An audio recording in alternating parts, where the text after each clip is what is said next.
हमारा YouTube channel आप जरूर सब्सक्राइब करें, जिसका नाम है आनंद पिंपलकर्स आनंदी वास्तु। हमारे वीडियोस लाइक कीजिए, शेयर कीजिए और बेल आइकॉन क्लिक कीजिए। भवानी माता नाम से जिसकी पहचान है वो तुलजापुर की तुलजा भवानी। सर, उस मंदिर के बारे में भी जानना है। या देवी सर्वभूतेषु शक्ति रूपेण संस्थिता नमस्तस्ये नमस्तस्ये नमस्तस्ये नमो नमः।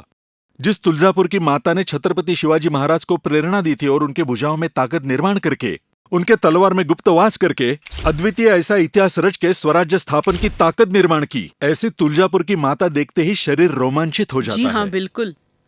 तुलजापुर के माता का मंदिर आपने देखा है, गर्भगृह देखा है, वो चौकोनी नहीं है। तुलजापुर के माता का मंदिर का गर्भगृह गोल है। यह तंत्र शास्त्र का मंदिर है, इसलिए गोल गर्भगृह है।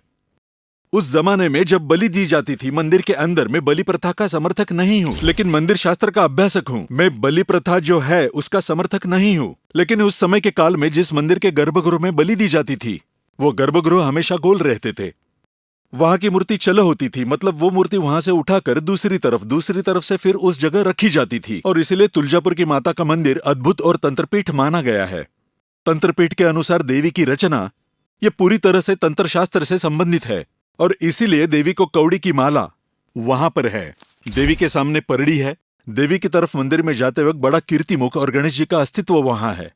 पूरी तरह से तंत्र शक्ति की अनुभूति देने वाला और शरीर पर रोमांच देने वाला, निर्माण करने वाला शक्तिपीठ महाराष्ट्र का और छत्रपति शिवाजी महाराज का कुलदैवत और तमाम बहुजन समाज का वो कुलदैवत है।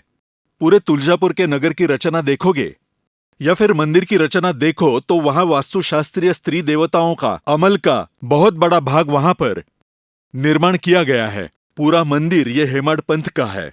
साधारण 1.5 या 2000 साल पुरानी उसकी संहिता है। इस मंदिर पर बहुत बार आक्रमण हुआ है। अफजल खान ने भी इस पर आक्रमण किया था। इसी तुलजा भवानी ने शिवाजी महाराज को प्रेरित करके उसी अफजल खान को मार गिराया था। और अर्थात असंख्य वीरों की ये जननी है। कई वीरों की ये विरोध गति यानी वीरता निर्माण करने वाली ऐसी ये देवी है। जब संबल बजता है, हाँ, जब संबल बजने लगता है, शरीर पर रोंगटे आते हैं, आवेश निर्माण होता है। वो रण आवेश वो कोई भी रोक नहीं सकता, लेकिन वो रण आवेश वो सात्विक रण आवेश होता है। वो स्त्रियों का, बाल बुजुर्गों का रक्षण करने वाला होता है। वो धर्म का भी रक्षक होता है। इसीलिए संबल का आवाज, साथ ही उसकी की गई ड्यूटी से की गई पूजा, या वो जो मशाल जैसा होता है उससे की गई पूजा और की गई तंत्र पूजा, नींबू से की गई पूजा, ये बहुत महत्वपूर्ण मानी गई है। और इसीलिए तुलजापुर की माता ये एक शक्तिपीठ है। इस कार्यक्रम के माध्यम से बलि देना, नींबू, नारियल, धागे, दोरे, अंगारा आदि का समर्थन करना बिल्कुल नहीं है, लेकिन प्राचीन परंपरा आप तक पहुंचे इस कारण किया हुआ ये मेरा छोटा सा प्रयास है। सर, जब आप बात कर रहे थे तुलजापुर के मंदिर के बारे में, उसके वास्तुशास्त्र के बारे में, तब मेरे भी रोंगटे खड़े हो गए थे। बराबर।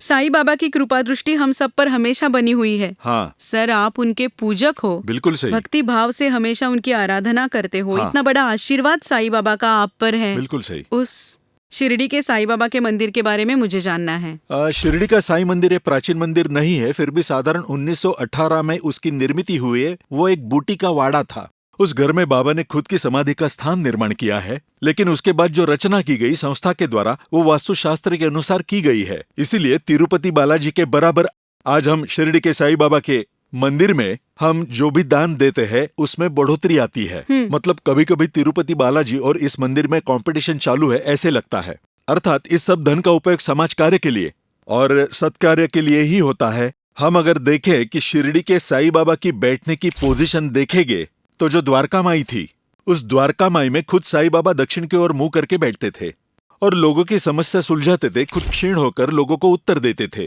ठीक सामने धुनी जली है, वो आग्नेय दिशा में जल रही है। नैऋत्य दिशा में उनके अनाज की बोरी और चक्की रखी जाती थी।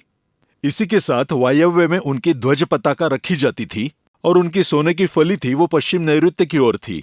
मतलब साईं बाबा भी, हमने अगर द्वारका माई की रचना देखी तो जिस वक्त साईं बाबा जिंदा थे और उनकी द्वारका माई मस्जिद थी और उस मस्जिद में वो वास्तुशास्त्र का पालन करते थे, और इसीलिए उन्होंने आग्नेय कोने में धुनी जलाई थी, नैऋत्य कोने में उनकी सोने के लिए फली थी, उसके साथ में धान की बोरी थी, और उनके बैठने की जगह वो ईशान्य में थी, दक्षिण की ओर मुंह करके। वो पूर्णतः वास्तुशास्त्र को मानते थे उनके बहुत सारी कथाओं में वो जिनके घर में जाते थे, घर में जाने के बाद उस घर के वास्तु दोष भी उन्होंने जाने अनजाने में लोगों को बताए। बहुत सारे किस्से हमें साई चरित्र में दिखाई देते हैं। बिल्कुल और सही। उत्तरोत्तर समय में सदगुरु साई बाबा का मंदिर ये चारों तरफ प्रसिद्ध होने लगा है। जैसे शक्तिपीठ, भक्तिपीठ, वैसे ये गुरुपीठ है। और गुरुर ब्रह्मा, गुरुर विष्णु, गुरुर्देव महेश्वरा, साक्षात परब्रह्म ऐसे ये सदगुरु हम सब के दुख दूर करने के लिए हमेशा आतुर रहते हैं। कुबेर की तरह वो आपके घर में धन संपत्ति देते हैं। इसीलिए साई की भक्ति ये आपको रॉयल लाइफ, आनंद, सुख, समाधान, संपत्ति देने में कारक है। बिल्कुल सही है सर, आपने मंदिरों की इतनी अच्छी जानकारी हमें दी, इसलिए आपका धन्यवाद। आज के लिए हम यही रुकेंगे। नमस्कार।